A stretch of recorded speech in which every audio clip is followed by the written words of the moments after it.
Boa noite, meus amigos, boa noite, minhas amigas. Nós estamos aqui na Sociedade de Estudos Espíritas Francisco de Assis, hoje, dia 26 de junho de 2024. Então, hoje, dia 26, olha como o tempo está passando, é 26 de junho. Já estamos ao final do mês de junho, chegando já no mês 7. Nós vamos estudar essa obra, né, de Emmanuel, que chama-se Emmanuel, né? Tem o nome do benfeitor, e o capítulo é o 34, Vozes no Deserto, né? E esse capítulo é muito interessante, daqui a pouco eu vou conversar com eles, conversar sobre ele. Então, vamos agora elevar o nosso pensamento ao alto, ao Pai Criador, a Jesus, Mestre amado, agradecer nessa oportunidade que o Senhor nos concede de reunirmos-nos aqui para estudar, né, um pouco mais dessa doutrina, dessas informações que os amigos espirituais trazem para a gente, tão importantes na nossa caminhada, né? Cada dia é aquela coisa, cada dia o tempo passa, mas algumas coisas continuam ainda muito atuais. Hoje mesmo nós estamos aqui vendo, né, esse fato histórico que aconteceu, né? Realmente um fato histórico, a gente não pode negar. Quer dizer, aconteceu, não está acontecendo nesse momento um grande fato histórico, mas dos males o menor, né?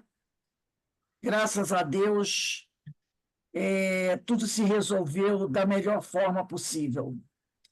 E é mais ou menos isso. Até que a gente vai falar aqui, né, sobre isso, sobre esse fato de hoje também.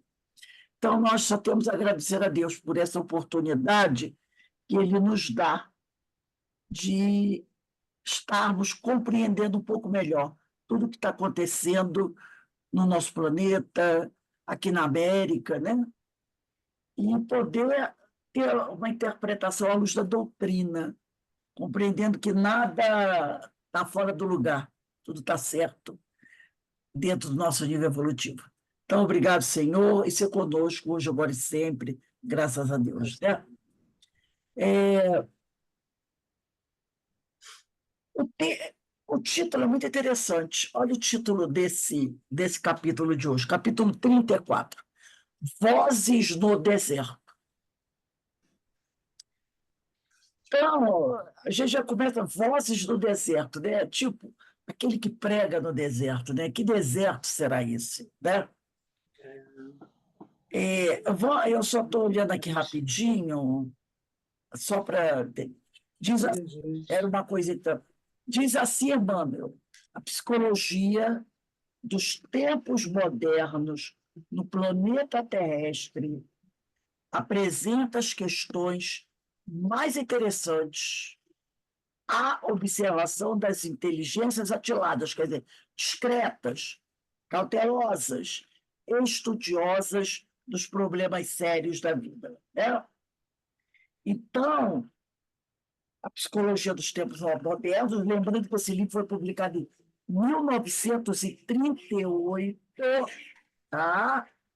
1938, nós estamos em 2024, fazendo até a continha aqui rápida, só para a gente ver o tempo, né? São 80, deixa eu ver aqui, 9, tá, 86 anos.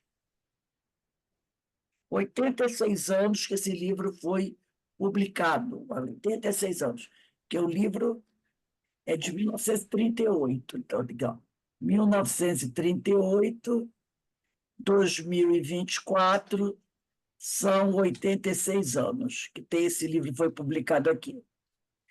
Então, está aqui, ó. Eu só estou escrevendo aqui no meu livro, publicado em 1938 para 2024, são 86 anos. Então, ele diz que a psicologia dos tempos modernos no planeta terrestre apresenta as questões mais interessantes à observação das inteligências mais cautelosas, discretas, estudiosas dos problemas sérios da vida. Todos os sociólogos falam da necessidade de providências que amparem os homens à beira dos abismos escuros do morticínio e da destruição. Essa conversa até hoje, né? Nós temos aí agora mesmo, fato histórico, como falei, a Bolívia está sofrendo um golpe de Estado. Felizmente, parece que foi um tiro na água, né? Porque toda vez que a gente fala de golpe de Estado, é uma violência contra a democracia, já que o presidente foi eleito pelo povo, gostando ou não gostando, você tem que respeitar o voto popular, isso é democracia. Quem perdeu daqui a 4 anos tem chance de novo votar. A democracia, sim, vai lá e se candidata, tenta novamente. Sendo eleito, sai o presidente atual, entra o novo presidente, mas isso é democracia, assim que deve ser, né? Nada de alguém entrar no poder e ficar 50 anos, 60 anos, 40 anos, como eram os ditadores. Isso é terrível, né? Mas ele fala aqui, desde a época de 1938, os psicólogos já falavam de necessidades, de providências que amparem os homens quando se encontram à beira dos abismos escuros do morticínio e da destruição. Ante o domínio das crises de toda a natureza, foi na Europa que começaram os clamores e as exortações, quer dizer, as motivações. Todos os analistas dos problemas sociais falaram em morte da civilização, desde os tempos antigos. Quando a coisa estava desgringolando, o pessoal sempre dizia o quê? Ah, a civilização está morrendo, né? Morte da civilização e em necessidades imperiosas dos povos, em doutrinas novas de revigoramento das coletividades, dentro do próprio propósito de solucionar as suas questões econômicas.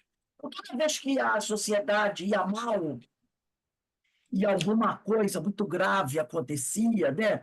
Ou nós tivemos lá no passado, vou não muito longe, mas vou lá em 1800, né? A Revolução Industrial. Depois, lá no início do século XX, tivemos a Revolução Russa, né? Que deu origem foi dando origem à União Soviética, né? E toda vez que a gente tem esses movimentos, agora essa ameaça dessa extrema direita, não que a gente seja contra a direita ou esquerda, nada disso, mas toda vez que a coisa entra no extremo, é perigoso.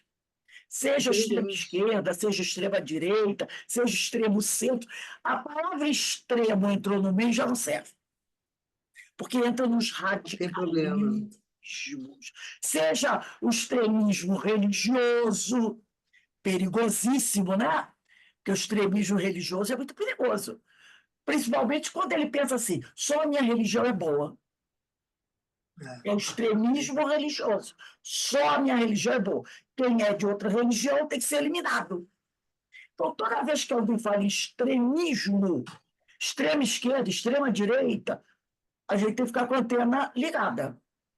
Porque falou extremismo, não serve, né?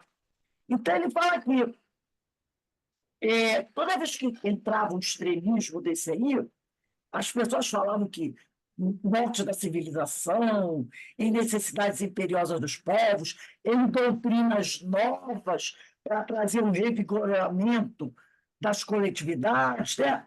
Dentro do propósito de solucionar as suas questões econômicas. No exame de quase todos os problemas desse jaez, desse tipo, solicitou-se a colaboração da Sociedade de Genebra. A Sociedade de Genebra, lembra que nós falamos com isso lá, quando tratamos das guerras, é a Liga das Nações, que fica, né, lá em Genebra, na Suíça, que foi fundada em 28 de julho de 1919. Aí eu estava aqui até dando uma olhadinha, né? quando fala aqui, ó, com o fim da Primeira Guerra Mundial, os países vencedores se reuniram em Versalhes, nos subúrbios de Paris, França, em janeiro de 1919, para firmar o Tratado de Paz, que ficou conhecido pelo nome da capital francesa, onde foi assinado, né?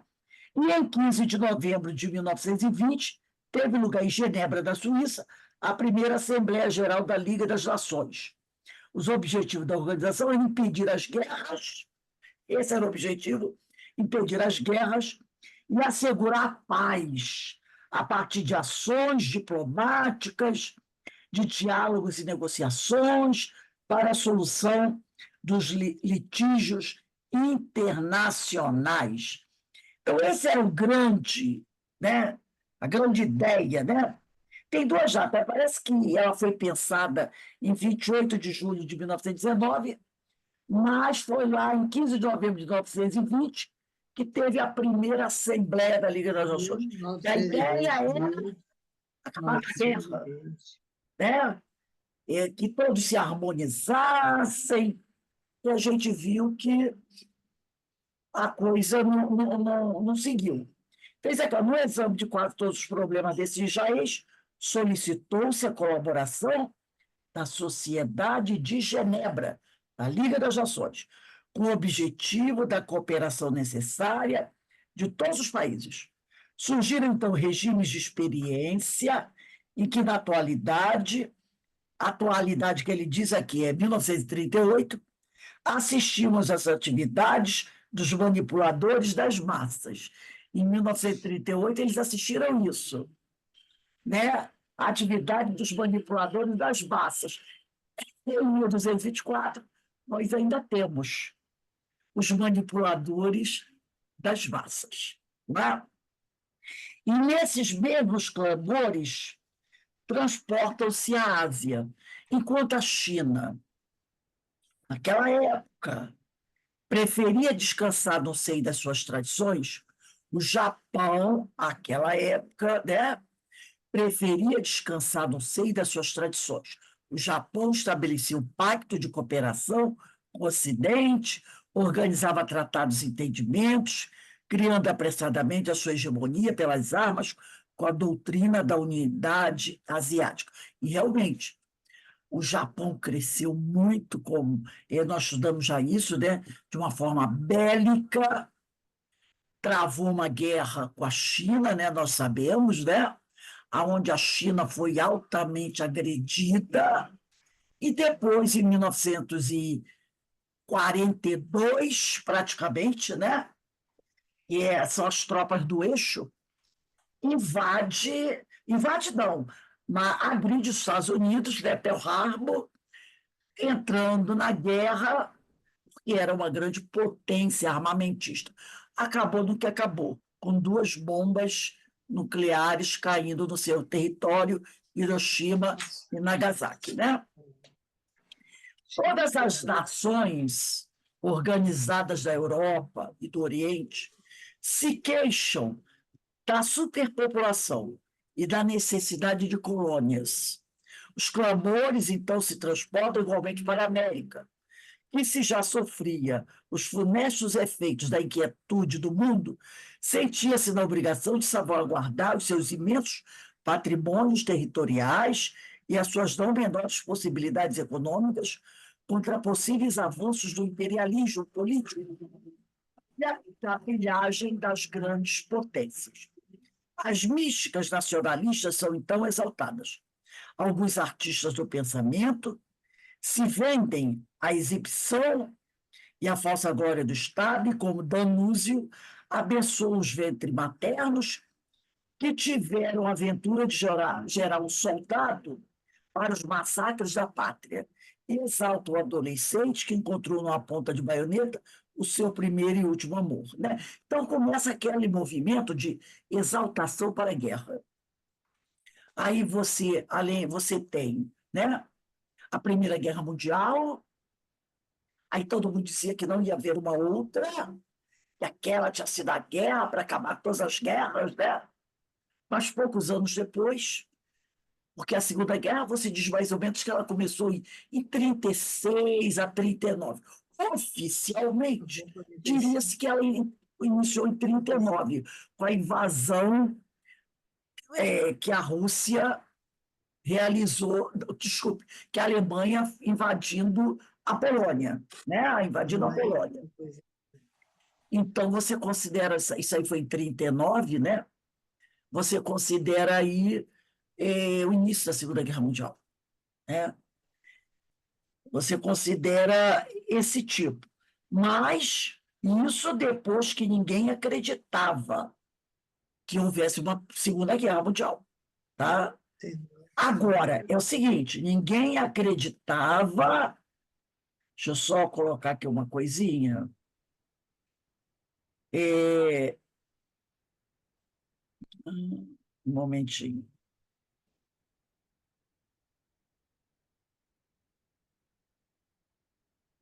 Ninguém acreditava, mas todo mundo esperava, porque todos esses grandes países estavam se armando, de arma, né? estavam se armando. Diziam que não queriam a guerra, mas Estavam ali, estavam se armando. E aí, no dia 1º de setembro de 39, de 1939, deflagrando a Segunda Guerra Mundial, a Rússia, né, a Alemanha invade a Polônia. Então, ninguém queria, mas estava todo mundo se preparando. E é o período onde, ele ainda usa um termo, ele diz aqui, ó, alguns artistas do pensamento se vendem à exibição e à falsa glória do Estado e com Danúzio abençoam os ventres maternos que tiveram aventura, serão soldado para os massacres da pátria e exalta o adolescente que encontrou numa ponta de baioneta o seu primeiro e último amor. A verdade, porém, é que os esforços de todos os estudiosos do assunto não têm passado de um jogo deslumbrante de palavras. Você vê a ONU atualmente. Lembra quando eles estavam votando, iriam votar para acabar com a guerra lá em Gaza. Aí alguém colocava um documento para ser votado. Se o documento foi feito pelo Brasil ou outro país. Aí 2, 3, 4, 5 votavam. Aí os Estados Unidos era contra. Quer dizer, continuava tudo a mesma coisa. Daqui a pouco os Estados Unidos colocava um documento de votação. Aí a Rússia era contra. Daqui a pouco a Rússia colocava um documento de votação. Aí a China, o outro país, era contra. Então eles só queriam ficar ali, ó, falando, falando, falando. Mas ninguém realmente, de verdade, estava interessado em acabar. Tanto que está lá até hoje. Está lá até hoje. A ONU já votou, já disse que aquilo é contra, que aquilo é crime de guerra, né? Que o Estado de Israel, quer dizer, não é, a gente fala Estado de Israel, mas na realidade não é nem o Estado de Israel. É o quê? É o primeiro-ministro. É o Netanyahu, né? E por quê? Por que ele não quer? Ele quer estender essa guerra, por quê? Porque ele sabe que no momento que a guerra acabar, o próprio governo de Israel vai prender ele. Vai prender ele, vai tirar ele do poder, colocar outro, vai estabelecer eleições. Porque ele falhou barbaramente. Por quê? Porque ele tinha que cuidar da segurança de Israel. Mas como ele estava muito preocupado com a política, ele, como diz o outro, ele não vigiou as suas fronteiras, que era o papel dele, né? Que era manter o olho aonde? Quem estava em volta dele, que era muito perigoso. O Hamas, Hezbollah. E aí, o que ele fez? Ele estava preocupado muito com a política, com as questões da política. E não vigiou, não cumpriu com a função dele, que era estar atento. Quando o inimigo viu que ele estava distraído, o inimigo avançou, fez o que fez. Ele agora resolveu expulsar o inimigo, tudo bem. vamos dar a ele todo o direito. Só que ele começou a extrapolar.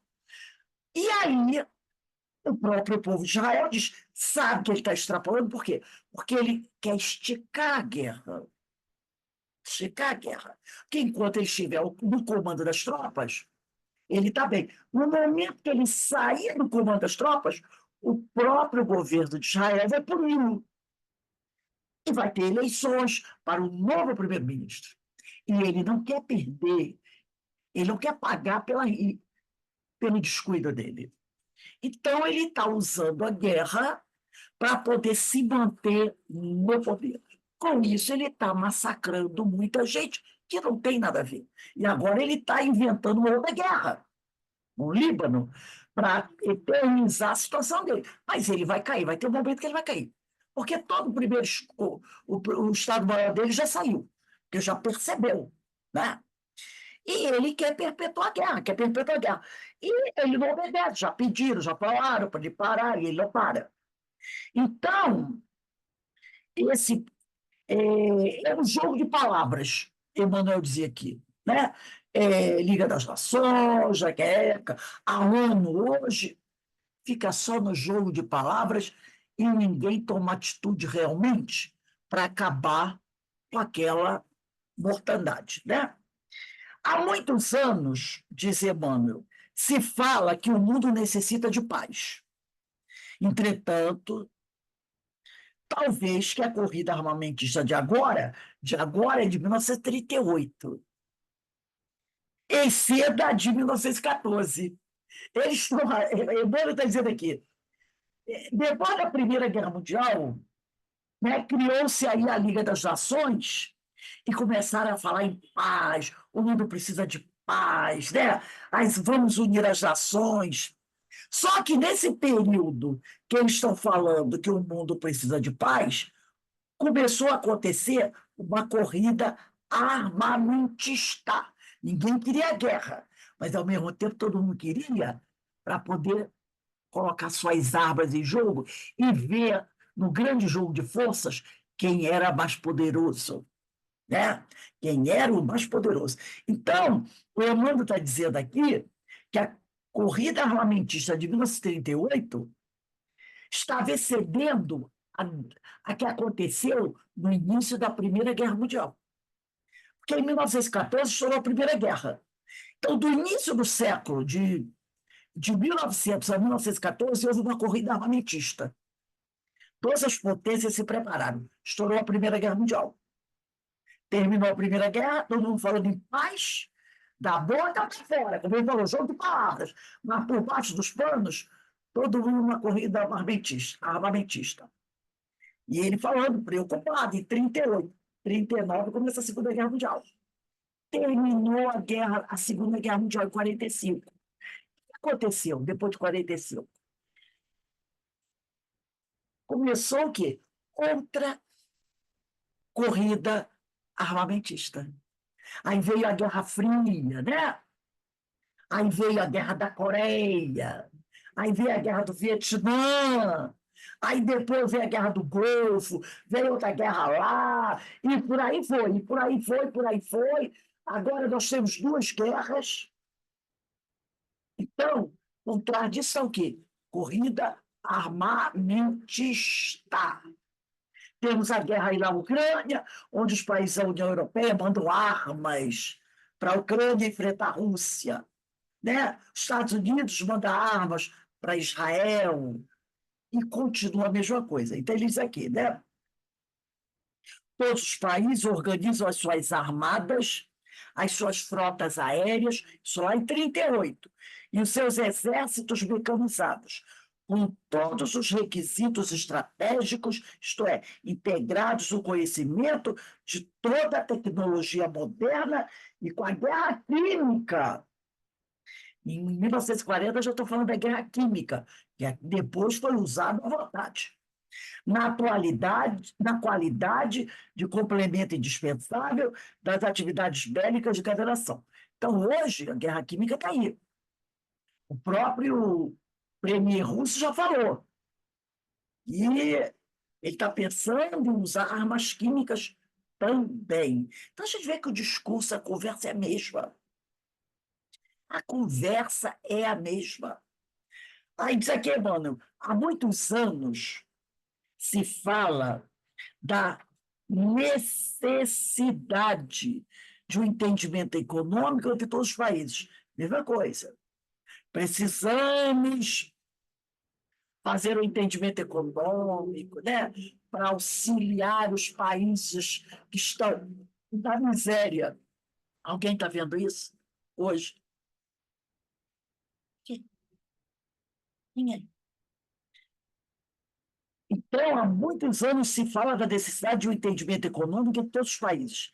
Cada vez mais, porém, complica-se a questão com as doutrinas do isolamento, com as barreiras alfandegárias. Olha o problema que esse ano nós tivemos com a greve na Europa dos agricultores, contrários, a, principalmente com o Brasil, que mandava seus produtos para lá, os produtos agrícolas para lá, e eles queriam colocar impostos altíssimos dos produtos brasileiros, porque eles estavam dizendo que a economia deles estava acabando, estava fracassando. Então, a gente teve passeata de trator em vários países da Europa contra os produtos brasileiros. As próprias tarifas alfandegárias que a Argentina também tem para proteger a sua agricultura. Então, como eu falei, o discurso é o mesmo, né? Então, e aí os países vão se isolando cada vez mais, porém, complica-se a questão com as doutrinas do isolamento, com as barreiras alfandegárias, oriundas do nacionalismo de incompreensão, com a ausência formal de qualquer colaboração e com princípios absurdos que vão paralisando milhões de braços para o trabalho construtor, gerando a miséria, a desarmonia e a morte. A cultura moderna sai a campo para pregar as necessidades dos tempos. Escritores, artistas, homens do pensamento reformista falam exaltadamente da regeneração esperada. Todo mundo fala sobre isso. Condenam a sociedade de cujos erros participam todos os dias. Fazem a exposição das angústias da época, relacionam as suas necessidades, mas se as criaturas bem intencionadas lhes perguntam sobre a maneira mais fácil de socorrer o homem aflito dos tempos atuais, essas vozes se calam ou se tornam incompreensíveis do domínio das sugestões duvidosas e das hipóteses verossímeis. Então, todo mundo, você vai ver vários líderes mundiais aí falando, né, da regeneração esperada, falando que precisam aliviar o sofrimento do povo, né, da sociedade. Mas quando alguém pergunta o que a gente pode fazer para resolver isso efetivamente, sem nenhum tipo de discurso, começa o quê? Aquela desviar o assunto. Desviar o assunto, filosofar. Por exemplo, questão da imigração. Todo mundo está vendo a situação do mundo, né? Todos os dias aportam nas praias da Europa, de vários países da Europa, barcos com pessoas que morreram, né? Tentando entrar num país e entrar no outro país. Países mandando levantar muros, olha a questão aí, Estados Unidos e México. Por quê? Ninguém quer, ninguém quer receber aquelas pessoas fugidas da guerra, da fome, do desemprego, da desgraça, com medo de que, se eu botar eles no meu país, eles vão roubar o emprego do nacional, vão ter que dar comida para esse pessoal morto de fome. Então, o discurso é bonito, o discurso é bonito, mas quando alguém fala de vamos agir assim, assim, assim, todo mundo escamoteia, tá? Como ele diz aqui, essas vozes se calam ou se tornam incompreensíveis no domínio das sugestões duvidosas e das hipóteses inverossímeis. É que o espírito humano está esgotado com todos os recursos das reformas exteriores. O espírito humano já percebeu que é tudo da boca para fora. Eles querem fazer reformas exteriores. Mas a grande reforma tem que ser qual? Interior. Não é exterior. Então, eles aqui, para que a fórmula da felicidade não seja uma banalidade vulgar, é preciso que a criatura terrestre ouça aquela voz que diz assim: aprendei de mim, que sou manso e humilde de coração. Está lá em Mateus, capítulo 11, versículos de 28 a 30. Porque o homem finge ser manso, mas ele não é manso, ele é um lobo. Ele é um lobo. Entendeu? É cobra comendo cobra. Basta a gente ver no Congresso. Esquece dos outros países. Vamos olhar só para o nosso Congresso. Pessoas usando a religião para justificar suas atitudes. Vejam, nós vamos falar aqui rapidamente de um tema que foi utilizado, um tema de saúde pública, que foi utilizado para testar o Supremo Tribunal Federal.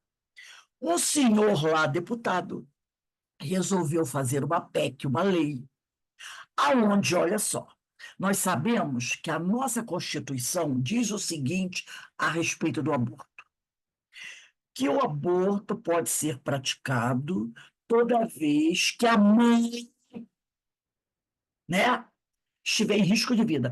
Isso é o que a doutrina até afirma. Se uma mãe, isso, a lei de 1857, a doutrina dizia assim, doutrina dos benfeitores: se uma mulher estiver grávida e em risco de vida, o que se pode fazer? Sacrifica-se a criança, né? Porque o outro espírito já está na caminhada.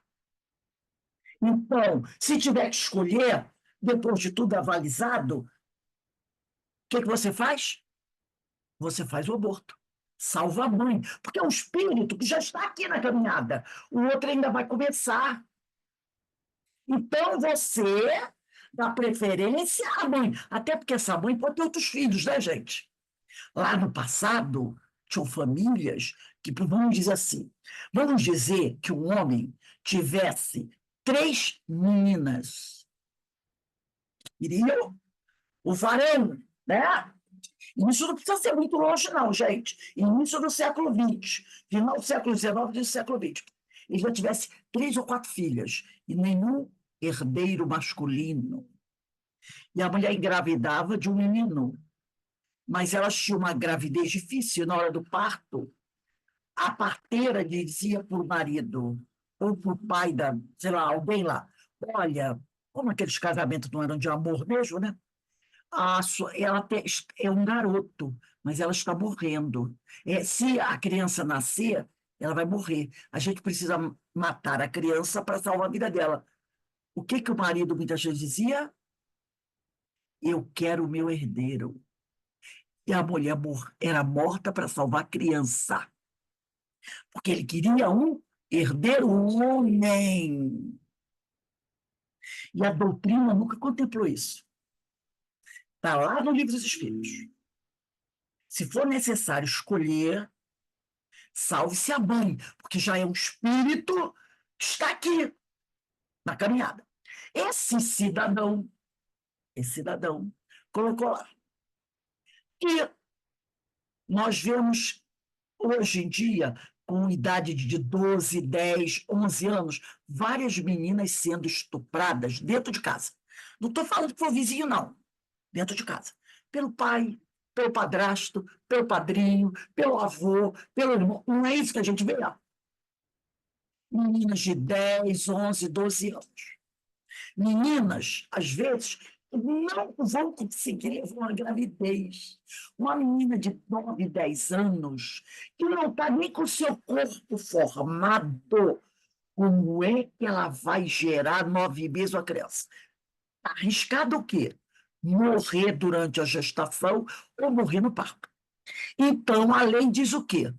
Que, no caso de uma criança estar nessa situação grávida, faça-se o aborto. Porque os médicos atestam. Se ela levar a gravidez, tem grande risco de morrer. Tem grande risco de morrer. Isso está na doutrina. Agora, o que esse cidadão faz? Diz que se fizerem o aborto e for descoberto que essa menina de 12 anos, 11 anos, fez o aborto, porque eles dizem assim, tem até 2 meses para fazer o aborto, ou 3, 4 meses, mas muitas vezes a mãe leva a filha ao hospital e os médicos não querem fazer. Ou então só descobre a gravidez já com 3, 4 meses, que até a criança às vezes nem sabe que está grávida. Né? E a família, às vezes, é de ignorante também, não tem noção, nem sabe que está grávida. O que esse cidadão fez? E se uma criança de 12, 13 anos fizer o aborto, essa criança, para salvar a vida dela, porque os médicos dizem que ela não pode seguir com essa gravidez, essa menina pode ser presa, pegar uma pena de 5 a 20 anos, enquanto o estuprador pega uma pena de 5 anos. Entendeu? Uma coisa seríssima, seríssima, seríssima como essa, que aborto no Brasil é questão de saúde pública. É questão de saúde pública. Então, a PEC que ele fez é essa. A mulher que faz o aborto, isso nós temos hoje. Pode ser a criança de 10 anos, porque como uma criança de 10, 11 anos engravida, pela lei, ela pode fazer o aborto, porque ela corre risco de vida. E a doutrina concorda com isso. Mas ele, querendo se utilizar disso para ganhar voto de religiosos fanáticos, ele colocou isso. Que ela pode pegar a pena para uma mulher que faz aborto é de 5 a 20 anos. Enquanto a lei pune o estuprador com 5 anos de prisão. Percebeu? A manipulação da lei é a manipulação. E eu vi a entrevista dele. Quando o jornalista perguntou, mas isso é um absurdo, ele, não. Aí, quando falou em prisão, porque consta a prisão, não, não sei o que lá, socioeducativa. Ela vai ser punida. Aí o cara falou, uma menina de 10, 11 anos, que é estuprada.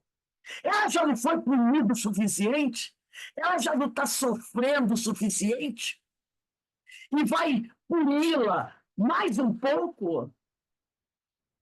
Porque normalmente o estupro no Brasil acontece dentro de casa. É dentro de casa, muitas vezes. Com essa história da pandemia, aumentou o número de estupros. Eu tive aluna na minha escola, quando eu trabalhei lá em Cordovil, eram meninas de 8 a 11 anos. Aconteceram isso. O pai. Quem já não viu essas histórias? O pai, o padrasto. E não era só abuso sexual contra a menina, não, contra menino também, tá? A gente não vê histórias absurdas do próprio pai que estupra bebê. Não teve aquele que estava estuprando a filha, que estava no CTI, a menina acho que tinha 9 ou 10 anos, internada no CTI em coma. Os médicos viram pela câmera, que ele estava estuprando a filha, que estava em coma no CTI. Isso tem um mês. E a mãe disse que não, vai defendendo. Era um pai maravilhoso. Só que o médico disse: eu vi ele levantando o lençol dela. E quando os médicos correram lá, a menina estava com o lençol levantado, sem a calcinha. No CPI. Entendeu? Então, ele fala aqui, né? Essa coisa que a gente vê, isso quem faz é o homem, tá? Isso é humanidade, porque bicho não faz isso, não. Então, ele fala aqui, né?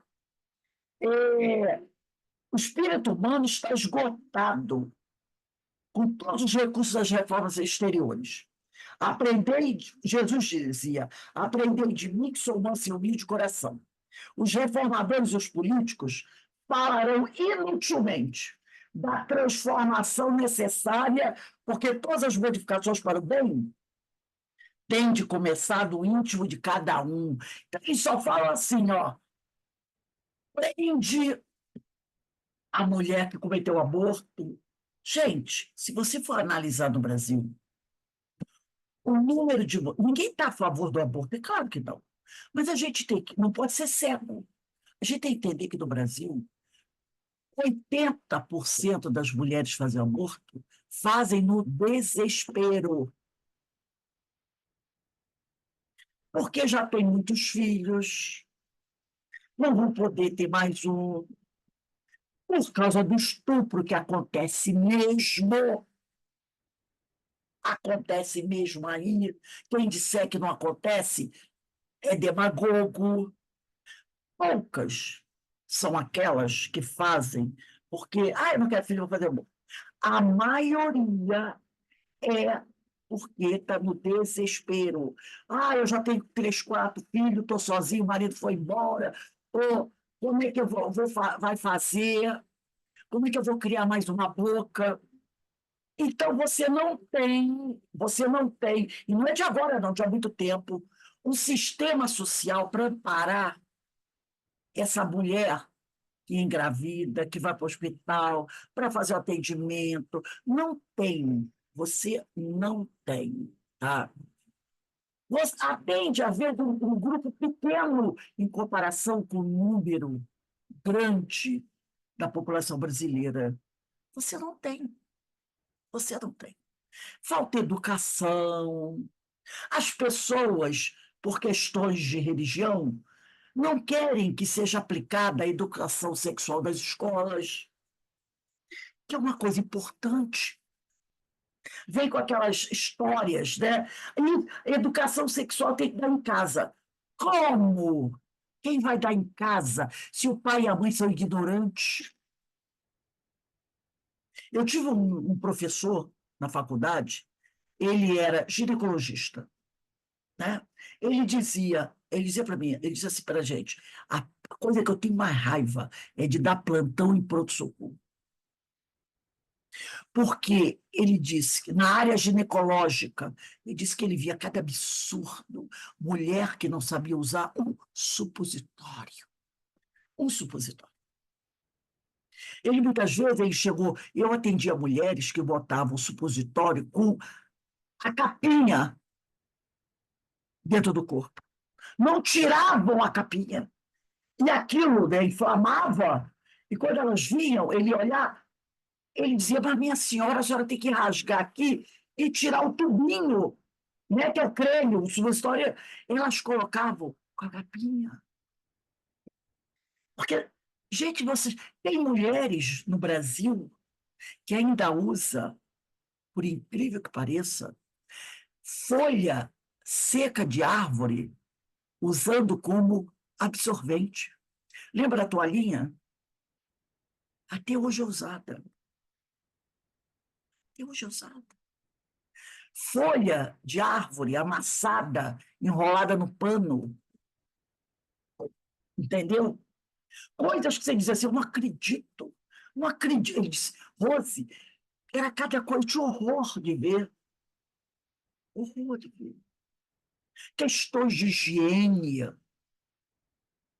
Então, essas coisas têm que ser ensinadas da escola.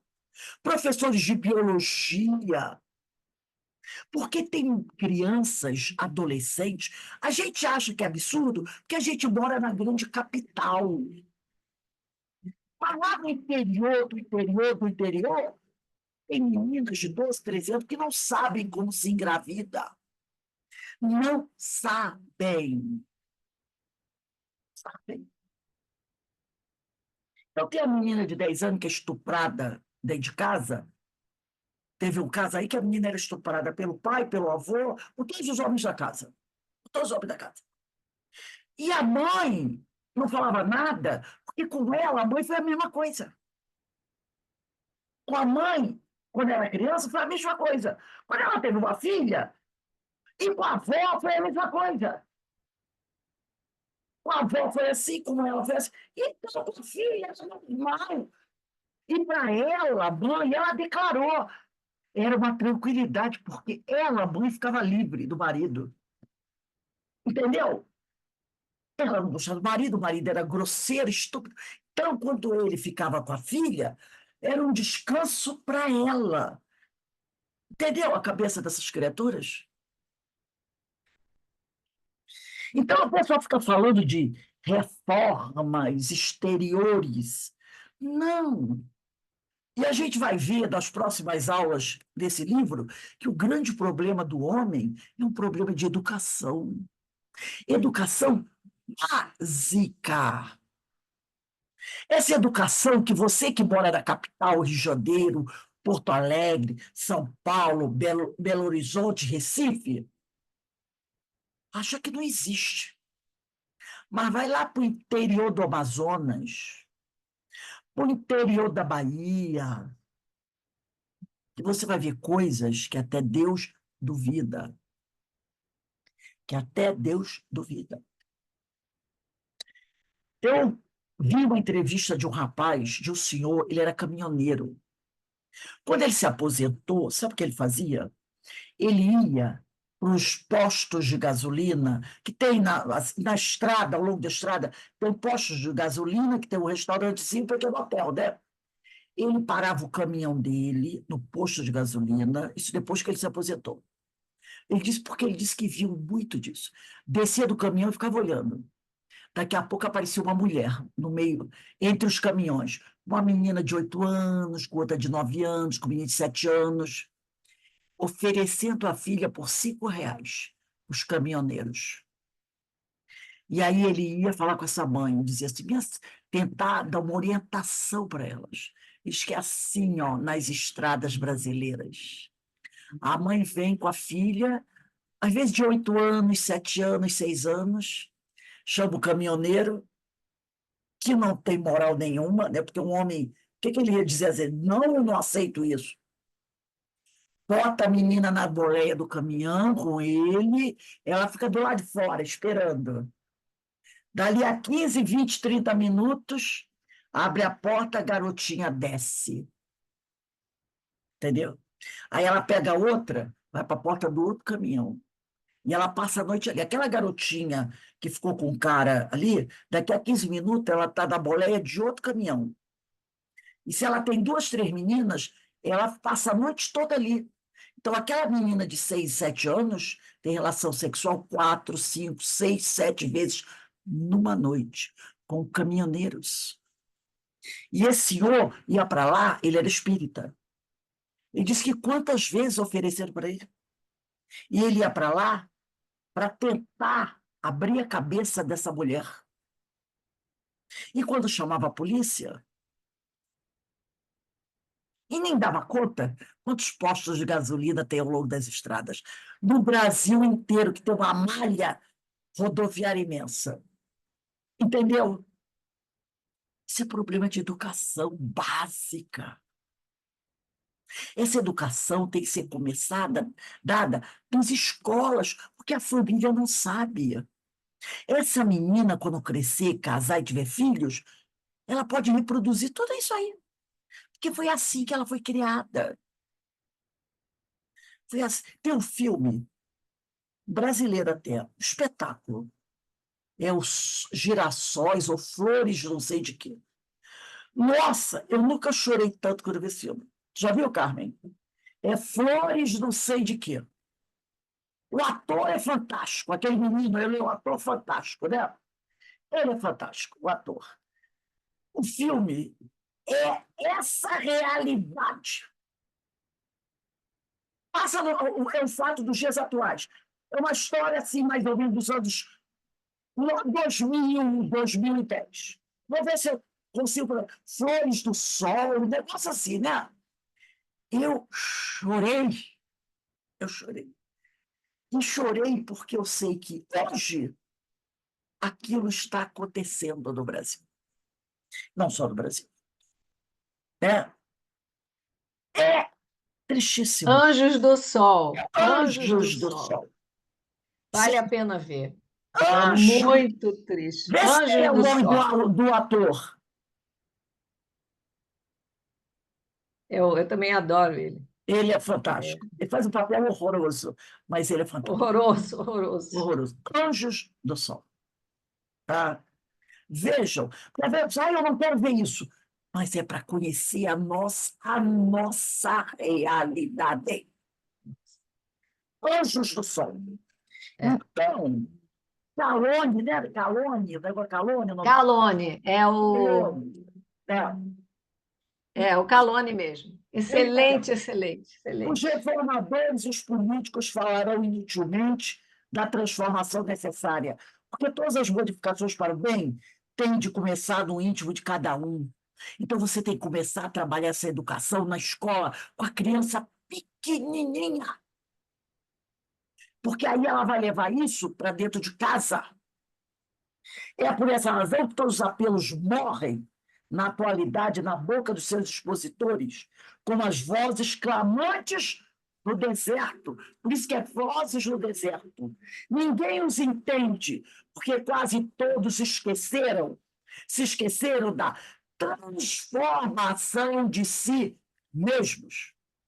E é ainda por isso que no frontispício social dos tempos modernos do planeta terrestre pesam os mais sombrios e sinistros vaticínios.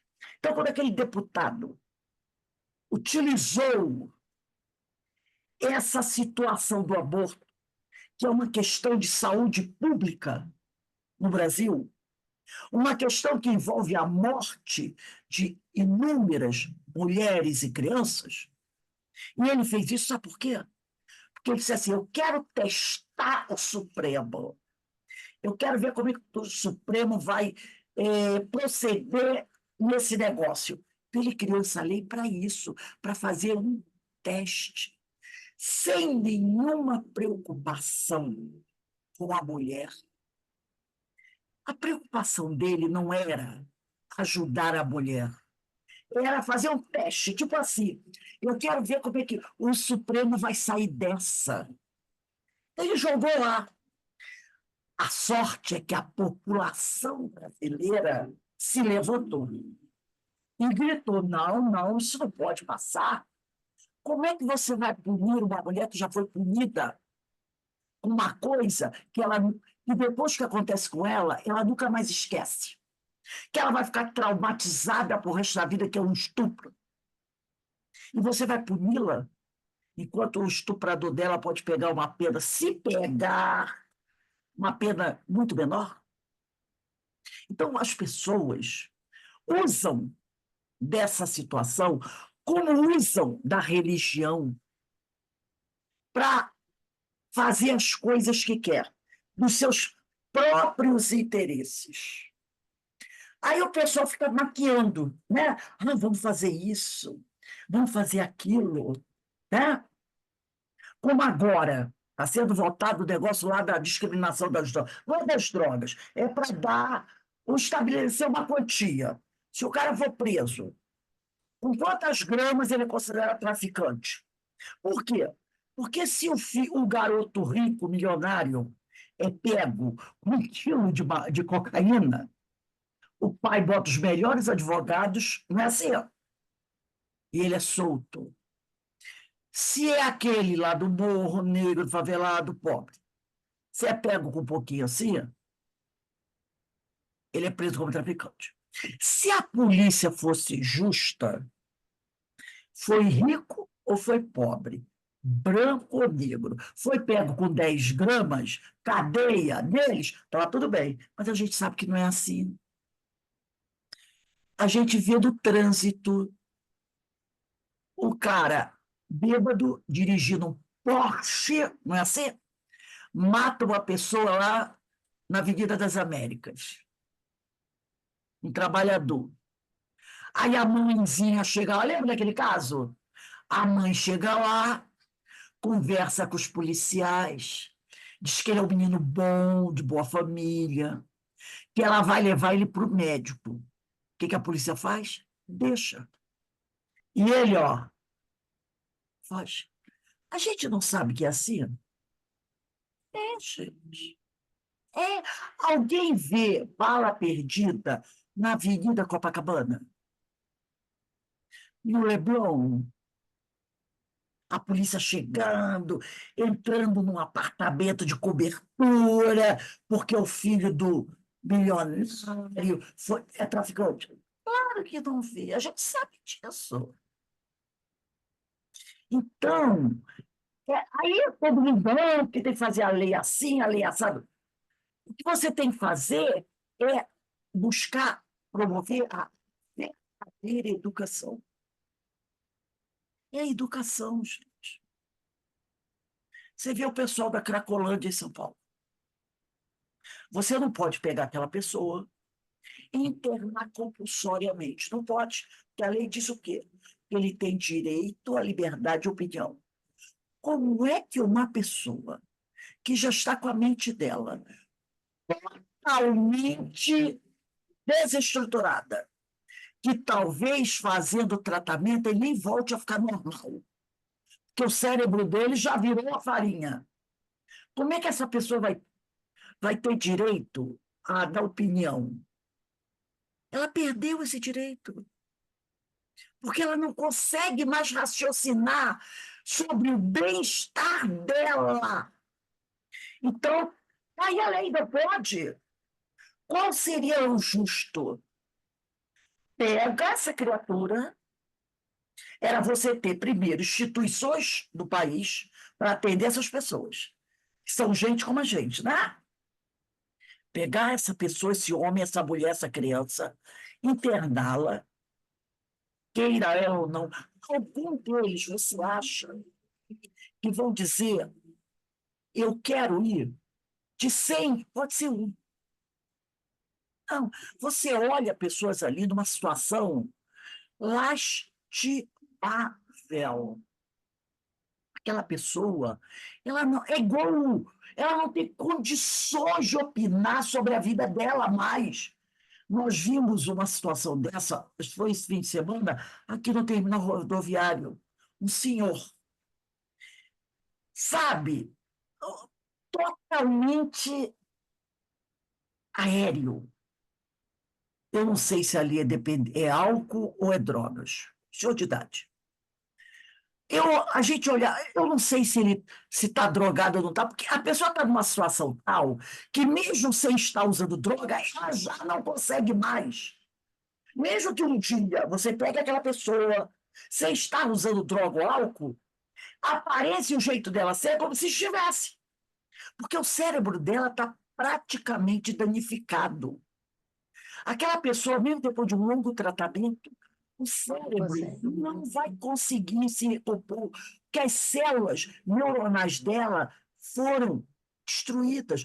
A gente estudou isso. Já estão totalmente afetadas. Como é que uma criatura dessa vai poder opinar com isenção sobre a internação dela para tratamento? Claro que não. Ela vai dizer o quê? Eu não quero ir. Eu quero continuar aqui. Por quê? Porque ali ela tem o acesso à droga. Ela vai morrer ali. Mas não pode. É violência. Violência é deixar aquela criatura daquele jeito. Isso sim é uma violência. Entendeu? Então, é o que ele diz aqui, né?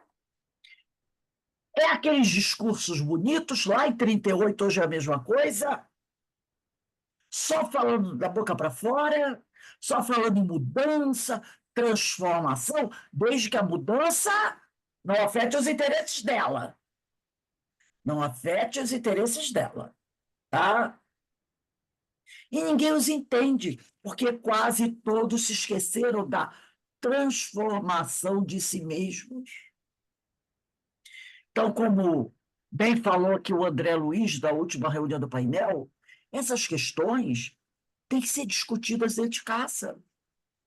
O professor precisa dar aulas sobre isso para a criança, sobre a droga, o perigo da droga, porque as drogas estão chegando às crianças cada vez mais cedo. Sobre a questão das armas, sobre a questão do sexo, tudo isso a escola tem que patrocinar. Mas a gente vê as coisas mais absurdas do mundo, como eu vi uma diretora lá em Santa Catarina, que recebeu livros do Ziraldo, que tratam dessas questões, e ela queimou, dizendo que esse tipo de literatura não é para criança, que esse tipo de educação tem que ser dada em casa. Quem vai dar em casa? Algumas de nós recebeu em casa alguma coisa nesse sentido? A mãe e o pai de vocês falaram sobre sexo com vocês quando vocês eram adolescentes? Ah, não. Minha nunca falou. Denise, sua tia conversou com vocês sobre os detalhes do sexo? E daí, Ana? E vocês acham que hoje a coisa mudou? Acham que hoje a coisa mudou? Não. Algumas até falam, hoje. Mas a grande maioria no interior, como é que uma mulher do interior, semi-analfabeta, vai falar sobre as questões de sexualidade, de higiene sexual, de higiene física, para meninos e meninas, crianças? Não vai. A escola pode fazer isso. Mas aí os fanáticos, não, deixa, porra, ninguém vai ensinar essas coisas para o meu filho. E aí continua o quê? Esse mesmo tipo aí, se reproduzindo, se reproduzindo. Meninas de 10, 11, 12 anos engravidando. Quando não é do estupro, é engravidando do colega, do namoradinho, do outro garotinho de 10, 11, 12, 13 anos, de homens mais velhos, porque muitas delas nem sabem como se engravida. Então, se pelo menos a escola desse essa orientação, entendeu? Já facilitaria. Aquela criatura já pelo menos, né? Recebeu aquela orientação, pelo menos ela sabe o que tem que fazer, ou o que não deve fazer. Mas, como disse Emmanuel, lá em 38, é só discurso bonito. Coisa efetiva mesmo, você não vê, tá? Agora, ele diz, todo mundo quer mudar a sociedade, quer transformar a sociedade, mas não existe transformação da sociedade sem a transformação do indivíduo.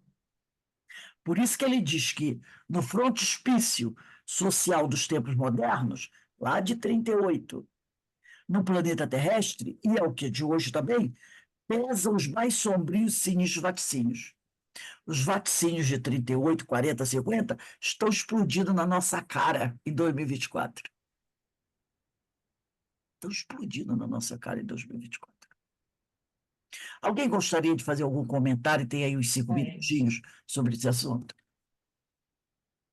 É, na evangelização lá da casa que eu trabalhei, a gente tinha um momento, os adolescentes, que a enfermeira ia lá e dava uma aula de contraceptivo para as crianças.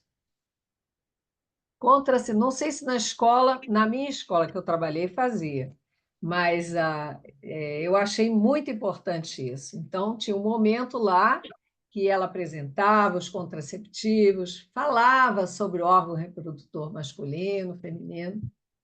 Tem que fazer isso, gente, tem que É, fazer. tá certo. Porque em casa, se a escola não dá, em casa eles não têm essa orientação. E os cuidados, não deixar, botar, enfim, a gente sabe que isso tudo acontece. E lembrando, eu vi uma entrevista de um homem assim que estuprava a filha e o avô também fazia, e ele dizia assim para o delegado: mas qual o problema? Sempre foi assim. Falava assim, falou assim mesmo. Mas, gente, sempre foi assim. Falava assim na cara dura, o delegado acusando ele, falando: mas, delegado, sempre aconteceu isso, sempre foi assim.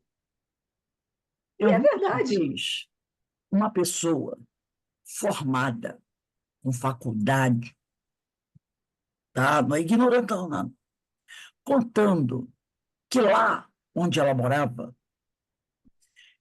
tinha aqueles homens, e isso há uns 15 anos, 10 anos, 15 anos atrás, não é 200 anos atrás, não. Que há 15 anos atrás, mais ou menos, né? Devia ser mais ou menos isso. Como tem até hoje aqueles homens que adoravam botar menina no colo, menina no colo, né? E ficava beliscando as meninas. E eu falei assim para essa pessoa: ele é um pedófilo. Vocês deveriam denunciar a polícia. E quem ficava passando a mão assim nos seios das meninas, beliscando, aí dava uma bala, um pirulito, R$ 10, entendeu? Aí ficava com a garotinha ali no colo. E eu falei: isso é um pedófilo. E havia um vizinho ali, vizinhos, lá no bar, aqueles velhos, né, aqueles homens idosos. Eu falei: isso é um pedófilo. Essa pessoa, uma mulher que mora no Rio de Janeiro, formada, o superior, sabe o que ela falou para mim? Pedófilo nada. Esses velhinhos sem vergonha assim, eles são assim mesmo, fazem isso com as garotinhas, mas eles não fazem isso, não. O jeito deles, esses velhos sem vergonha, a gente morria de rir quando via isso. Essa foi a resposta. Gente, naquele dia eu quase passei mal. Falei: isso é um pedófilo. Nada. São sem vergonha deles mesmo, sem vergonha de velho mesmo. Entendeu? Isso, esse nosso discurso, essa nossa conversa, deve ter uns 3 anos. Uns 3 anos. Entendeu como as pessoas veem? Tem uns 3 anos essa conversa. Eu passei mal na hora. Eu fiquei, subiu, desceu, subiu, desceu, subiu, desceu. Aí eu saí da sala, fui para outro lugar. A indignação estava tomando conta do meu ser, não tem aquela coisa. E quando começou a subir, me esquentar, me esquentar. Eu levantei, saí numa indignação, que a vontade era falar outras coisas. Mas eu parei, me segurei e falei: não, eu não posso, que dá até uma guerra em família aqui. Mas essa foi a conversa para mim. Sabe aquela coisa de gente, eu falei, gritei bem alto na hora. Isso é pedofilia, isso é um pedófilo. Quem faz tem que prender. Não, é sem vergonha. Estão lá fazendo isso, brincando com as meninas. Eles dão um pirulito para elas, dão um doce, um dinheirinho, é bobagem. Se for assim, a vida é engraçada, eles são um jeito engraçado. Eles fazem engraçado. Eu falei: isso é pedofilia. Não, deixa disso, que é isso, não é nada. Isso no Rio de Janeiro, entendeu? Mas em janeiro aqui, 3 anos atrás. E quem já não viu esse tipo de coisa? Principalmente em certas regiões do país. Né? Aquele padrasto que fica passando a mão na menina, né? O pai também. Certas coisinhas que a gente vê. Um irmão mais velho, um primo. Gente, eu passei por isso quando eu fui a São Paulo com a minha mãe. Eu tinha 8 anos. 8 anos. E naquela época você falava disso. Na casa da minha tia, tinha um amigo da família. Eu sempre fui muito conversadeira, né? Muito conversadeira. E ele ficava atrás de mim, querendo me beijar e passar a mão no rosto. Mas eu sempre fui muito assim. Mas não se falava disso, né? Não se falava disso. E eu nunca contei para minha mãe, se falasse, minha mãe tinha matado ele na hora. Porque minha mãe. E eu afastava ele, achava aquilo um absurdo, ele me tocando, tinha nojo dele. Nojo. Uma vez nós fomos viajar na casa de uma outra prima lá em São Paulo. Menina, aí eu entrei no ônibus, ele vinha atrás de mim, já era um homem feito, devia ter uns 30 anos, eu tinha 8. O ônibus cheio, eu fui lá para frente. Me sentei lá na frente, no canto, uma senhora do meu lado. E ele ficou lá atrás. Pois ele foi andando, andando para frente do ônibus e ficou do meu lado, esperando o momento da mulher saltar para ele sentar do meu lado. A mulher saltou, ele sentou do meu lado. E ficou se jogando para cima de mim, querendo me beijar. Eu dei um safanão e falei bem alto. Me larga! Bem alto. Ele olhou para mim, o pessoal do ônibus olhou, aí ele levantou. Ai, que é isso? Com aquela disfarçatez e saiu. Depois eu nunca mais apareceu. Hoje eu sei que era o pedófilo. Agora eu pergunto, com quantas crianças ele já tinha feito isso? Ia beijar na boca, eu tinha 8 anos. Ele era um homem nojento, nojento. Até hoje eu me lembro disso. Nunca esqueci, nunca esqueci. Na casa da minha tia foi a mesma coisa. Eu ficava no quintal, ele vinha no quintal atrás de mim. E eu empurrava ele, sabe? Mas não tinha aquela coisa de chamar minha mãe, entendeu? Não tinha aquela coisa de chamar minha mãe. Eu achava que eu mesmo conseguia me resolver com ele, né? Até que dentro do ônibus ele fez isso, aí eu falei bem alto. E aí ele ficou meio assustado, né? Aí saiu, quando nós voltamos, porque ele foi com a gente na casa da minha tia e voltou. Entendeu? Já com essa ideia.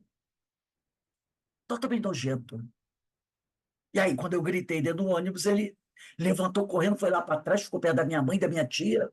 A gente tinha ido ver, ficou calado, não falou nada, sabe? Não falou nada. Aí, quando nós voltamos, ele depois foi embora, nunca mais vi. Nunca mais vi. É esse tipo de situação. Tipo de situação. Eu tinha 8 anos. Então, quantas, eu pergunto, quem de nós já não sofreu um assédio desse? Em criança, na adolescência. E hoje continua, gente. E são coisas que a gente não esquece. Eu, pelo menos, nunca esqueci. Eu tenho 66 anos. E eu nunca esqueci do nojo que ele me passou, daquela criatura, que eu nem sei, já deve ter morrido. O verdadeiro nojo que eu tive naquela vez. Entendeu? No início eu até ria quando ele falava alguma coisa, fingia que estava brincando. Mas aí eu fui percebendo que a coisa estava, sabe, que era coisa mais nojenta mesmo, era nojento mesmo. Não sei onde ele está do plano espiritual, mas que ele fique sabendo que eu considerei um ser abjeto naquela época, um ser abjeto. E, infelizmente, ainda como sou um ser imperfeito, ainda o considero um ser abjeto. Porque é uma coisa que eu carrego comigo ainda. Então, quando eu ouvi essa situação dessa companheira falando isso, aquilo me indignou porque eu fiz o link. E eu acho que indignaria qualquer um ficar ouvindo dizer: ah, é velhinho, é velho sem vergonha, vocês não fazem mal a ninguém. Essa foi a coisa. Sem vergonha, mas ele não faz mal a ninguém. Né? Então, olha como a nossa sociedade ainda é. Então, como ele diz aqui, né, a transformação tem que vir de dentro para fora. E como nós vamos ver a partir da próxima aula, é somente através da educação do espírito que essas coisas vão sendo eliminadas. Fora isso, não vai ter solução, não tem solução. Você pode pintar de rosa, de branco, de amarelo, botar florzinha, não tem mudança, porque é mudança exterior. É preciso mudar o homem, o espírito precisa se educar. Precisa compreender que isso é crime, que ele não pode fazer isso. E olha, e não é só, vamos fazer justiça. Não é só o homem que é pedófilo. Nós também temos muitas mulheres que são pedófilas, tá? Porque eu, na minha cabeça de ser ignorante, quando vejo uma mulher de 30 anos com uma criança, que eu considero criança de 14, 15, eu considero pedofilia. E eu considero, na minha ignorância, como ser inferior, tá? E a gente vê. A gente vê. Então, fazendo justiça. Não são só os homens que são pedófilos. Há muita mulher pedófila que abusa de meninas e de meninas. De vez em quando estoura um escândalo aí, negócio de babá, essas coisas todas. Entendeu? Então a gente tem que fazer essa justiça. Então é preciso realmente, a sociedade precisa trabalhar, mas é a reforma íntima, tá? Alguém mais gostaria de colocar alguma coisa? Eu sei que o assunto é pesado, Horrível. Vejam o filme. É muito pesado, mas tem que ver. é uma lição. É flores ao É, fogo, né? nossa, é muito pesado, É uma, mas é uma fotografia da sociedade brasileira. sim, é tudo isso aí que a Rose falou. Porque a Exatamente. história começa no interior No e vai terminar interior, na Zona Sul, isso aí, aquele isso da aí. Zona Sul do Rio de Janeiro. Isso Então, aí. a pessoa pode dizer assim, né? Isso é coisa de lá. Não, Só. conclui-se na Zona Sul do Rio de Janeiro. Para você É, ver que isso aí. o problema interessante é esse. O problema atravessa todo o país. Todo o país. Bom, então a gente vai encerrando aqui a nossa reunião de hoje. Sei que foi um pouquinho pesado o tema, mas é uma coisa que a gente não pode jogar para debaixo do tapete. Que está aí, na nossa cara, todo dia. E quem tem uma criança dentro de casa pequena tem que estar muito, muito atenta. Eu ainda sou da antiga, muito antiga. Eu não confiei. Por isso, depois que eu me separei, eu não me casei novamente. Eu esperei meus filhos saírem de casa. Porque quando eu me separei da primeira vez, minha filha tinha 14 anos e meu filho tinha 10. E eu pensei assim: não vou jamais colocar um homem dentro da minha casa, porque eu tenho uma filha de 14 anos e um filho de 10. Só me casei novamente quando eu já era avó. E eu disse: por quê? Tem muita gente boa? Tem. Quem é ruim sou eu. Eu não confio. Eu não confio. Então, o problema é meu, entendeu? Eu dizer, eu não confio em ninguém para ficar dentro da minha casa com meu filho pequeno. Então, o problema é meu, espírito inferior. Está certíssima, eu também Morto, nunca. a criatura pode ser espetacular, pode ser um Certíssima. pai boníssimo, um homem boníssimo, mas eu, criatura inferior, não confio. Eu Então, também não. eu acabei, eu digo, isso não é para mim enquanto meus filhos estiverem sob a minha responsabilidade. Não Depois que pode eles casaram, confiar. foi Não embora, é outra pode. coisa. Entendeu? Aí não é problema da criatura, é meu, o defeito é meu. Eu sou um ser inferior. E como ser inferior, eu olharia e diria: eu não confio em ninguém. Nesse ponto, eu não confiei. Fiz a minha escolha e nunca tive problema em relação a isso. Nessa questão, a minha inferioridade até agora ainda não bateu na minha consciência. Nesse sentido, não. Minha consciência está muito bem obrigada com esse ponto aí, com essa situação, com essa escolha que eu fiz. Foi uma escolha.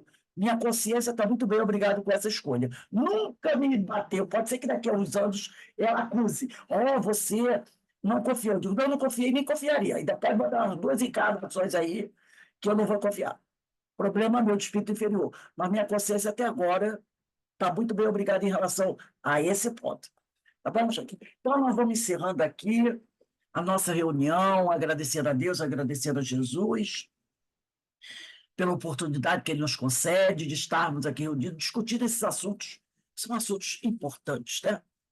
Quero deixar claro aqui que eu não sou contra a mulher que casa novamente e que tem filhos pequenos. Eu não sou contra.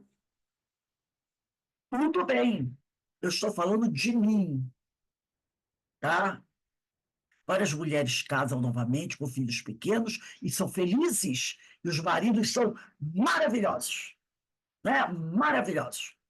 Mas eu, Rose, espírito inferior, não confiaria nunca. Então é problema meu, meu. Mas fiz essa opção e não me arrependo. Bom, então vamos encerrando aqui, agradecer sempre a Deus, como eu falei. A gente tem aí uma reunião de radiação. Semana que vem o tema vai ser muito legal. A gente vai falar de educação. Muito legal mesmo, tá bom? Deixa eu encerrar aqui.